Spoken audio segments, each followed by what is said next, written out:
my nyina ha emmakwa ba United Television so eni premo atu di omemu nsem eno na ye de esom se kase channel 360 DSTV hwensem no na etie bi ewo ho ye mamu nyina akwa ba na ensem a de ebei de wo ba beti no ebi enie enkran mantem wo so afo hwe adwadie hu nsem so de odi etu dwa ene se abai ebebiebie garment factories a entuma ne ntade nwadwuma bese akase miensa ene omo be ye koba ne sa enuma empem aduonu nso 27000 ena ebetwagu ema emabunu enya biaye concerned drivers wo mache cars bi na watwemiensa enie aden a saa cars de mrasho nsem na etwamenebo ene wo moji a passenger fo nti wacheche wo mu e La Paz e wo enkan mantam emo na ebanu enuma sua ani emu nsem a UTV yani omanfo bi atwetwe nkomo eje wo madwen sɛdeɛ emabunu su ene ban asesa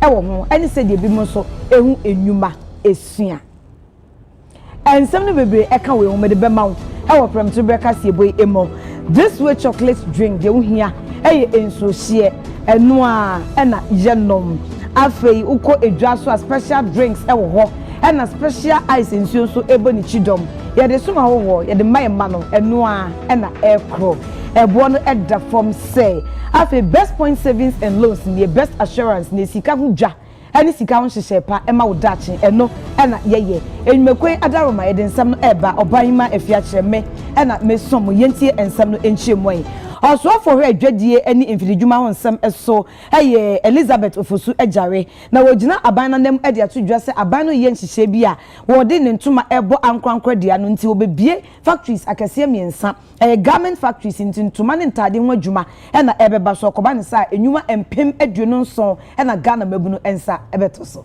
Government is going to support the private sector to establish 3 big garment factories, and we seek to employ at the long run 27,000 people with these garments factory, and so the outlook is good. Garment factory is one industry that employs a lot of people. The beauty is the fact that you don't have to learn for 3 months, 5 months before you start work. It is that industry that trains you for 4 weeks and you already have a job. And so this is good because of the division of labor and specialization. If your work is just doing collar, we can train you to make a collar within a month. You start sewing, just joining and all of that. And so we hope that that industry will create a lot of jobs. The beauty is the fact that, again, in the garment factory, it employs all categories of people: university graduates, diploma holders, and people who have not even gone to school at all. Because you see, when it comes to sewing, some people are talented. You don't have to go to school to sew. I own a sewing business, and so I understand how people have not been to school and they can sew and owl you. And so this is one area where jobs can be created, whether you have certificate or you don't have certificate. And so for those who have been complaining that we ask for certificate for job, garment industry has come to give you a decent job without a certificate. We will train you on the job. Ghana Statistical Service on my report na amani bobi e dia fa ohia ene se de enye nsunsanso e wo manfo aseterem e ho enhwehwemu ne kire om se omanfo apomodin to da enkoyie ensisi so afi aseterem aka de ebeboa ama omanfo ede yie to da e wo fom eno ete koda ohia nkasa a edokro omanfo no ne nyina e kan obi ne ma niema enkoyie wei ene niema e dedi e wo amane ba edi nkan a wo yeye e wo 2025 afi no emo. And poverty, abadna aya or affect poverty and papa. Now 2 dimensions are young there or affect poverty or Ghana hapa your health. Now health, that's number 1. Now secondly, living conditions.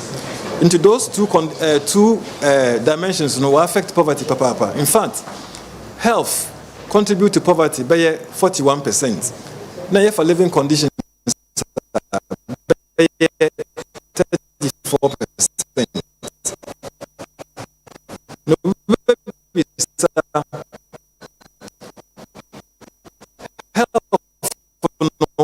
About the potty, no health or affect poverty, papa.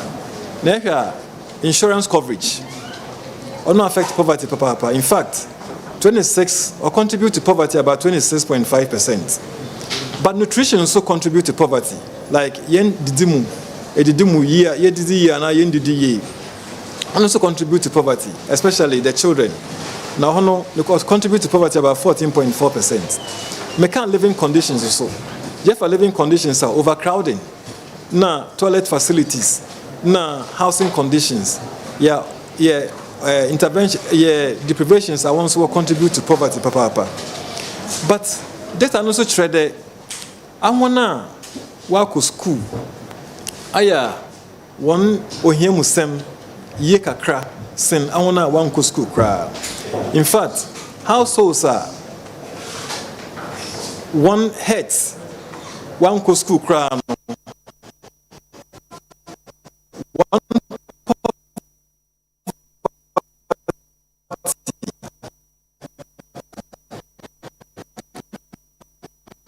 You pay 39%. In other words, about 39% of those households, population of such people, will experience poverty. War or him. But if you wanna work with school, for example, I wanna work with tertiary institutions, university, I want one poverty rate here only 5.7%. Into more trade, my trend today, school, yaza. Or papa ma poverty because all my poverty perform. Now on your school nkotin, I wanna what employment mu another way you juma household bia ne head or your juma no you hu there one poverty so then or form papa. In fact, nkrofa way you juma public sector another former private sector one poverty rate here around 5%. But yes share I wanna 1 year juma cry one poverty rate. Yeah, very, very high. Households are one head, 1 year juma. Poverty rates near very high. In fact, around 36%. Concerned drivers are one more La Paz. I won't cry. Actually, George BSC one now watching me in San Enie. Na the entire matches are key and say on one nam and walk for passenger for ne charme bo and what the edgy woman and watches will go a driver for you medina and massy and nunti and no masonimi. Your station, I will pass, will be quiet, San Yamra.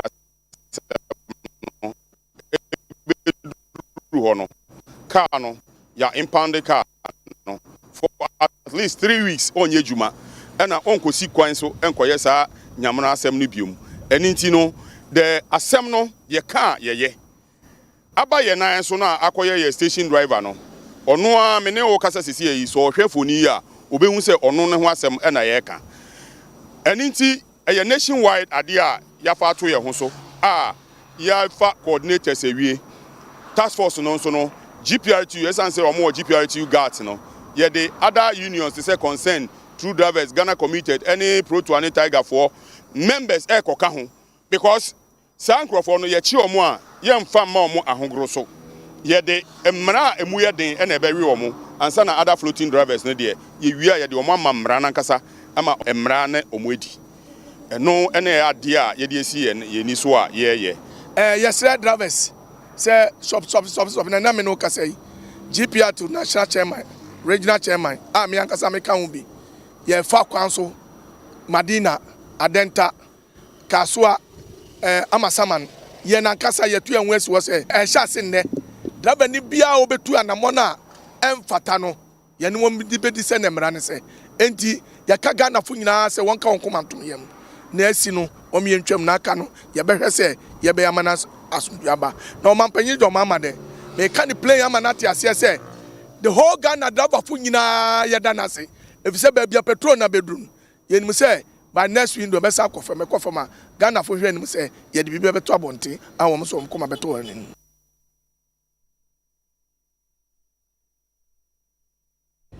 Ghana Private Road Transport Union GPRT on Krabata watch if you press so won finfin mantam emo na empanyifo mo da no kasa se wo mo se fa wo aba fam ama sidi no anya nan kakra agina so enso mo ntumi nti ahyenti ade abo so esan se spare parts ne bo eguso a ekosro. His Excellency Dramani Mama Bani dear. Assassin in Sabia one team why or Quaviso. By a very first time of the year, and the year could do the drivers in the share fuel, the beer could see idea, a holiday, a man 100% to say, I had the papa. Now, mum, dear, is here, so a high end palmer, a mass is here, and ya no beer cassette. Fuel, abba form, I say, a title only fair, so near Sani, and your man. Obako spare pass, moody. A hot dear dinner nigina. A hona ya na yentias, yes, Argentina, fuel coffum, dollar and so is stable. And today, na mass spare pass now, your toddy share car and so, I know they're still. Opa, and Mukwana Ecoso. A hona name so near yes, yentias, yes, say dollar coffum, dear, and can be beer. Because of buy now, I'm call spare pass for no so Marco February water. And the young can the same thing. Same fan say, a fuel or form. Not a price in the Cosura. Fuel and war from or ton of price for the Aban. Yet this also a ton of price na the Aban. Now at the internet spare pass for the almost yes still. Qua ne Cosro. A one moment and person buy anything. Now, Ocean say, when you are more, a cocasani who said, Yentia.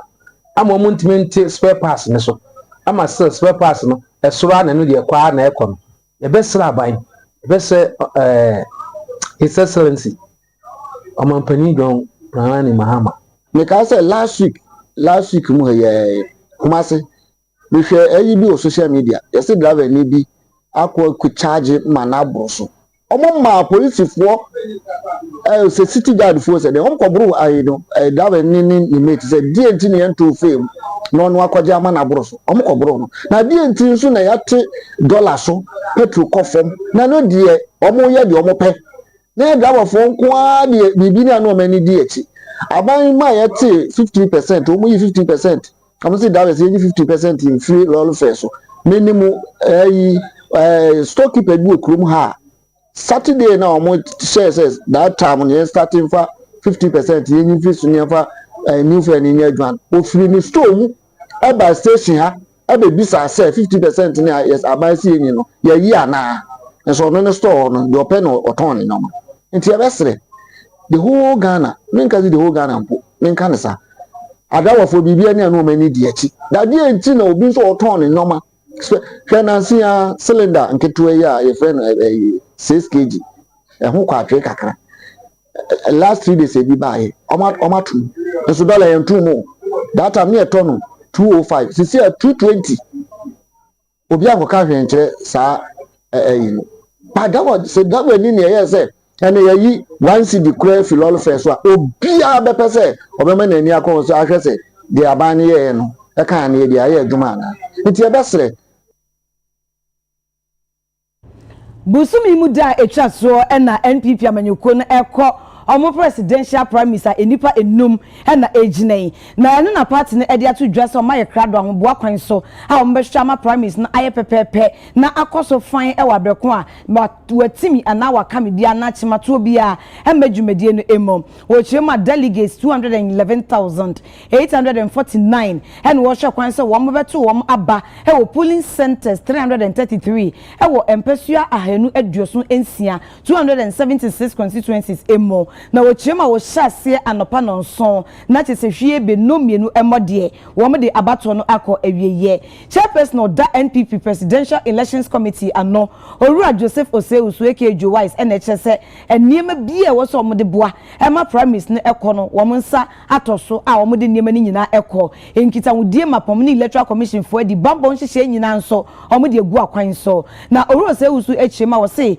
party no any electoral commission panyifo edi nkita ho enti eno beboa ma voting centers ni nyina wo hu e wo empesua bia eso na empesua bia no center baako na ebenya eji empesua delegate e wo no omobro apem eno eno omni easy for beka no mape voting point for e de aka ho ama delegate e wo sa empesua kono eso o chima wo say 333 polling stations Ghana fa na nyina na chese wo mokoto aba no na party headquarters nso center baako ebe wo ho e de ama wo mom na wo kasa no wo chese center centers mienu e voting centers de bia na ewo no wo mo san esesa no eno kra no enipa numa wo gina ni nyina omo nyina ano akobankrom age atum se yensesa no ama isi nyimpanyifo nyina apene so enti ano so man sa pepepe we kire pepepe ya ekoso ewo prime minister wo de eba bedi djuma no emo no wo se emfitianse na nka delegates list no 213,617 edin na ewo mo eno no mo share se omo be sone so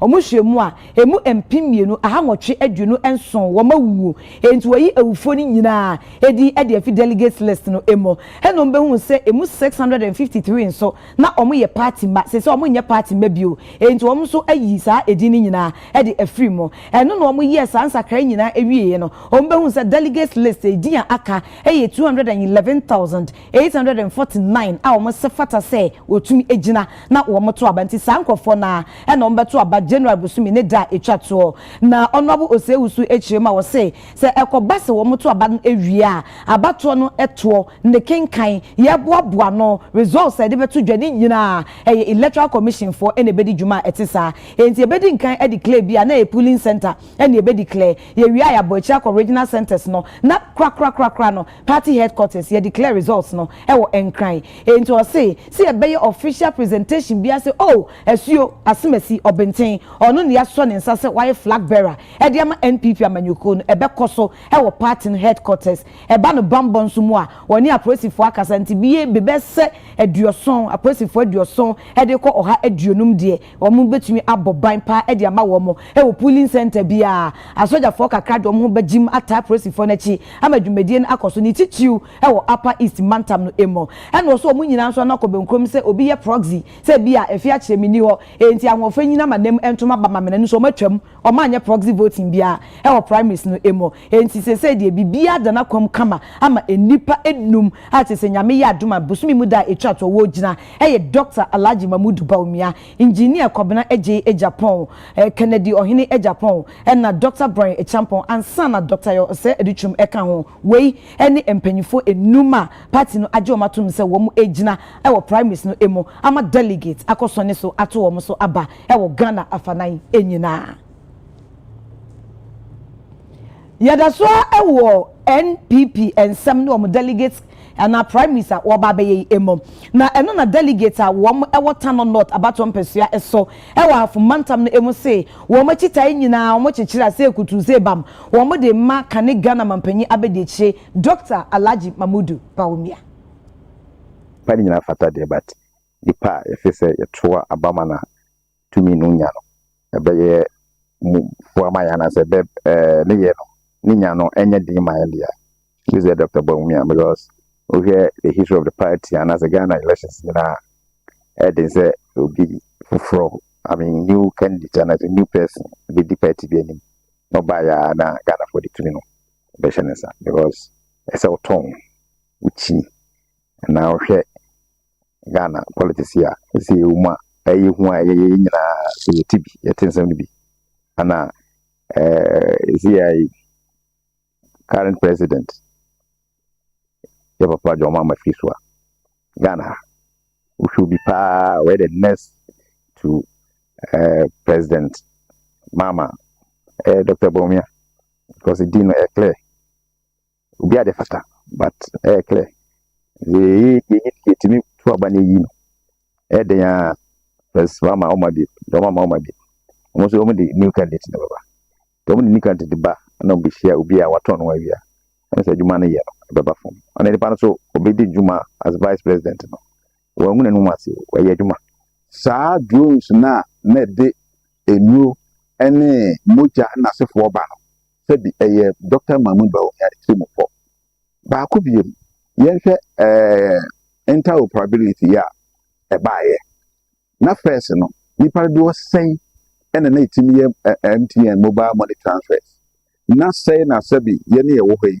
oboso me so na ye pia wo ka yeso okoko DQ so na okoko power to ase e wo bank ene papa edi ba ye utsika no ba ye na pay ni ba ye na kwa utimi tu ye so na they send na so why you pay master e ma omo obusia obi yare ayo so course to no fa ne health insurance card na ne ye ma hye no ade ya expire na eba be expire o obekwa ko renew no way this oba bia nkwanta ofiri adroba anase ofiri twabidi anase ofiri boma anase ofiri tanoso anase ofiri yamfo eba bia nkwanta ansa na oba be renew the health insurance ene Dr. Mamun Bawumia sabi mpebia said the nyame bia ni monti watime de saa ni bia ne bai amanle otu fie kra no renew nyame ya aduma 31st January mesre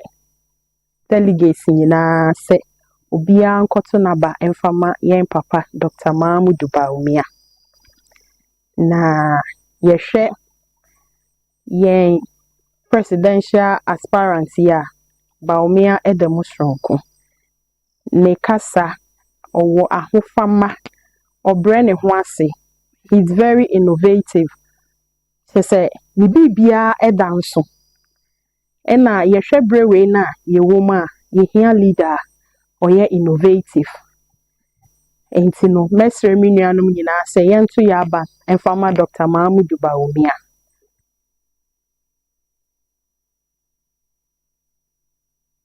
Wo NPP for primacy ya ehunu yeko Alisa Hotel ewo Enkran ha amade bon ekyere se party mpanyimfo ehia hatu nsafre ekuku dam enum ya wo ba begina nyina se adaroma wo momrai na woni wo emonko momfa wonsa enhye asumdwe nkrata eye peace pact ase se de be ya abato yi omo beto abato no emu abato no echi de bebe biara ombagiatum amasumdwe mapa edi hene ewo mo party no emo na de yetie ni se General Secretary Justin Kodua Frimpong Esquire ono kasa na chese we bia dwumedie na no na ne nsem a owo no ode ama party ma yenko homra sisia preference but we have been able to manage ourselves very well so to the extent that none of us has publicly been seen endorsing any of the presidential aspirants, and kudos to our national officers also.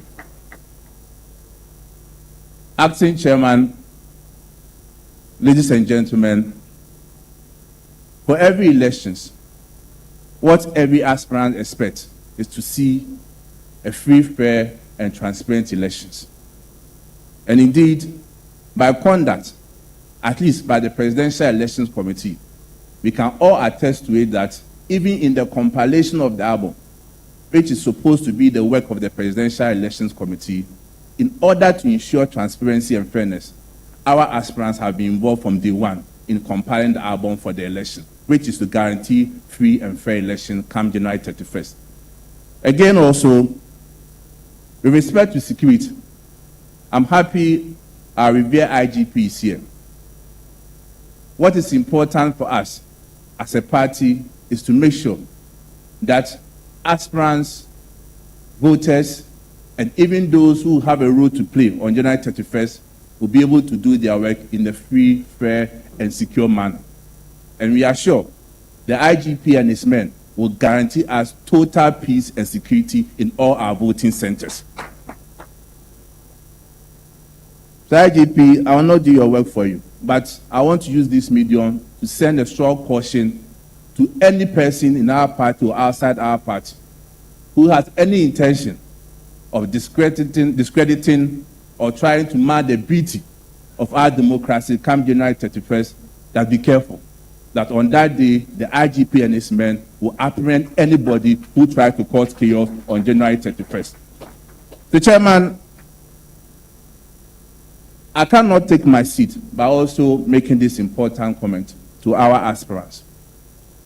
Please, all of you should understand that none of you alone, even when you win, can secure a victory in 2028. And therefore, you will need the support of your brothers to be able to win the elections in 2028. And therefore, let us not see that this is just a fair contest. This is a contest of just how to show that have the support in the party. Whether you have the support or not, when you win January 31st, you will still need our brothers to carry you on for us to win the elections in 2028. And I can assure you that as the administrator of the party, every support that we need to give to all our aspirants, and even after the elections, the process of reconciliation to bring everybody on board, you can trust us that we are fully prepared and ready to support you to make sure that we rally ourselves together to fight for the victory in 2020. Thank you very much, and God bless us all.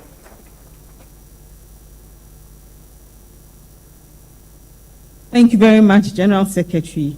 Would I like to invite the first female Chief of Staff of Ghana. She's now the former Chief of Staff, and she's in the person of Honorable Frema Akusia Osei Opari.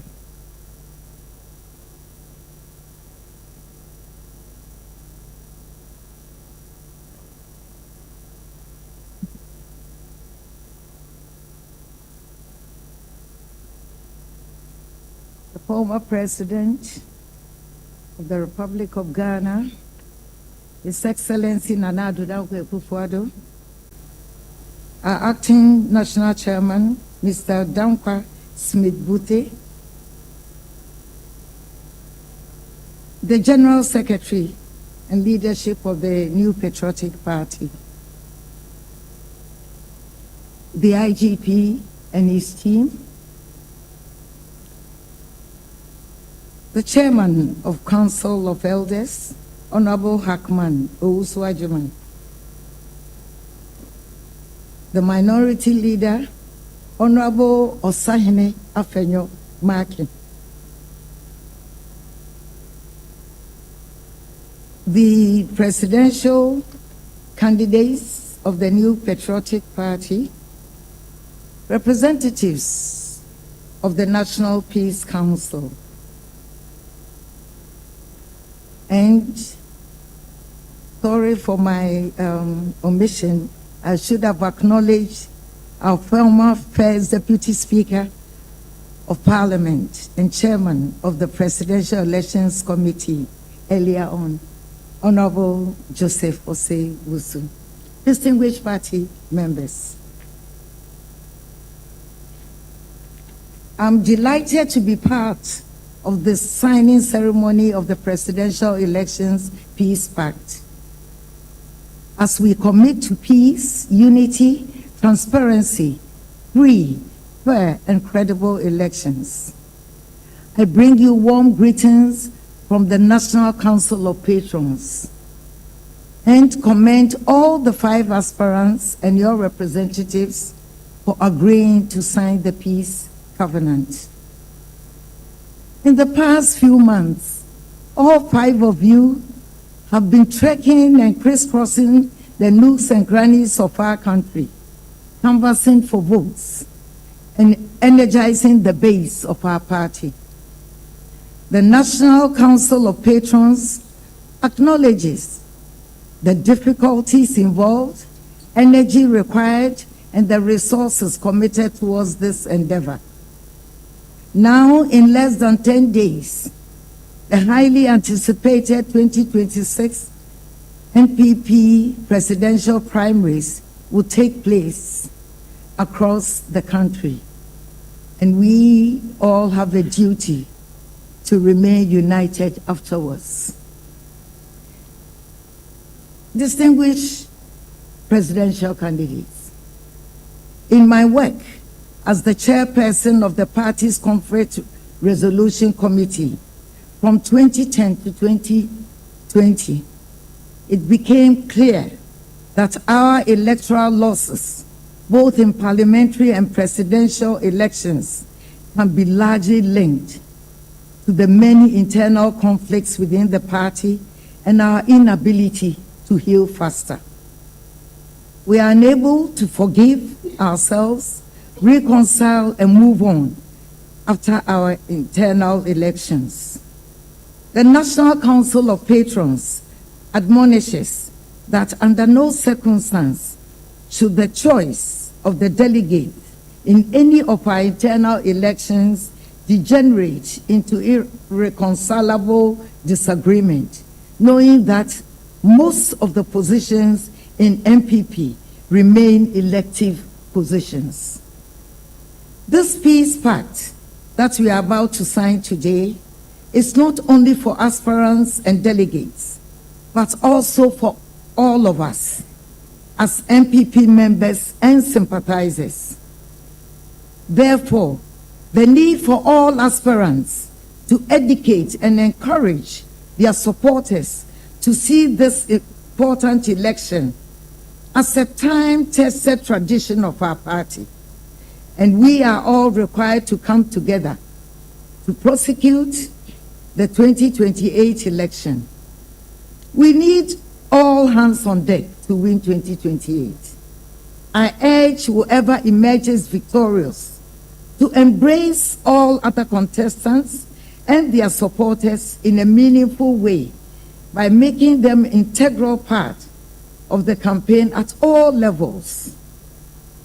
As the famous Mother Teresa said, if we have no peace, it is because we have forgotten that we belong to each other. Ladies and gentlemen, let the country, the region, the constituency, polling station feel that we, the great Elephant Party, is indeed united. We are focused and disciplined for victory 2028. I thank you for your kind attention.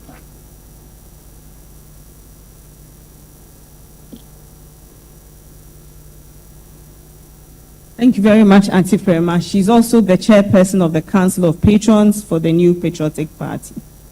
And now I'd like to invite one of our dignitaries and invited guest, a representative of the National Peace Council, to give us hotel yentoa ensem no eso NPP form work wo HSS Dr. Brian Champon ono na wo mo enim no enti wo mo de ade to just primaries here eba so the delegates no ye wo ma fam de na wo mo so tita nyina 100% wo mo de ma Dr. Brian Champon Etitriu ni kwa zone ebrem enkoko price so ebitifi Mesremu me dia de papa befi. Dia de papa befi. Jina me na so. Maye bi amakwa uman. Maye bi amakwa uman. Impossible dia majibi pa. But minim se me kwa komenim. Tenye niema bebre wo machi amehwe. Na de me kwa ko fai die edin sakraye kesiye ebebre ye mai sakraye kesiye ba misram me campaign for na ye bia e bia du dia akase wo beso nuansa na oni na bompa ye said abebia du die e bia du die anye bia no me befi anye biano da na kwa uni free aha ebe ko pretty bia eye wonkwa engineer ebe din be ye wonwa say ye beto aba e wo kwa zone na ye be kan enkoko ye say Brian enya 99% enye 100 wo ebi nyankopon di sramo muni na munya adwen sakra. And then me share that and me say me second round na me come. Eastern region me ba be wi e wo kwawu ha. Ba be wi wa ha. Na mo de mo share ni na ma me. In the last 16 years, I no say yate. Ya na wo ezu. Ya ni obetimi aya.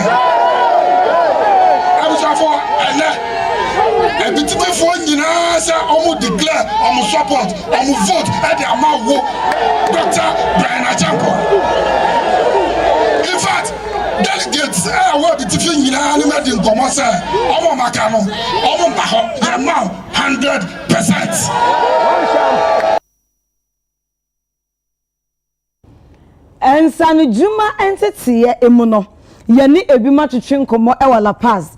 Na de wo kan say wo mo esua eye emabunu no wo mo ahokeka e wo fom kra wo mo modin mo enso ani won kire se wo mo wo pepa ni titu e wo ebia etiye ana adepam se de mmebia etwam na nka yenim no no mi de minya Togo ni da Ghana for no eneba but o ma ahokeka no na anye oba na ochina so okoha ene me haye me ya iti an ke kan de wo fom young girls na ba no mo mpa adusua omo mpa adusua kra oh sisi an obehra anesefo ne omo ana no mo mu ye adwuma no omo kra age afa enti no ama adwuma na asa sisi ebi wo obi afie nti wo benya apprentice ne kra edin but adwuma no so yiri ho na usua eboa de kra sin se wa wote office and I say wo ya aban adwuma Ghana for ne de omusua adwuma no omo my ready so mbesua adwuma no omo ba but apprentice for omo abasesia no omo mbre omo ho ase ne madam ka ba ko be ka ba ko ne madam ka mienu be ka mienu de open no ye ukoka se menye sei de bi emmasem obe adwuma nda ade achi a omba ukoka sesia na titiri ni omo yi owo ni omo we adwuma mu no woda ne hu sesia na no mo de madam te ho no mu di omo atamiti no sesia no kwala na aba ne de wodi omo echi a obeka se wonfo obia but omo maye ready so mbesua adwuma ne de omo sia me had a foreigner be amba ham Ghanaians nkwa no mo ba wo mo wo ba no so wondoso until the first nti mo ba do besua adwuma ne be wa kɔ SSA wie anko ye kakra ansana oba ba polish and oba ba sua adwuma no oba ba do besua adwuma no one de osua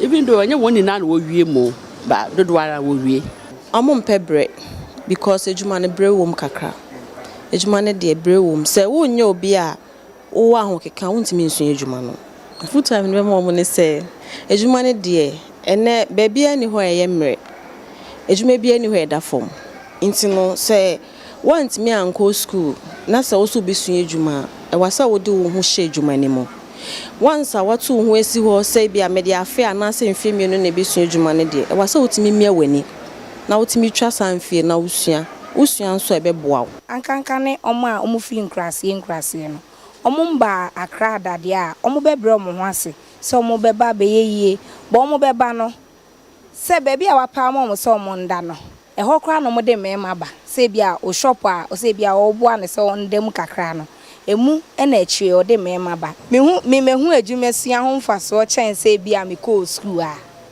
adwumasua ho mfaso bebre because minim adwuma mekwa akoya a month metimi enya bia 4,000 3,000 as me age and so metimi nya ema ebro ema bia metete de meto ne de me di free mu a enka bia ebebro sa nti adwumasua de ni sua na ye ya but oyire ho na usua a ebeboa o bebre e na usua ne ntem so a eye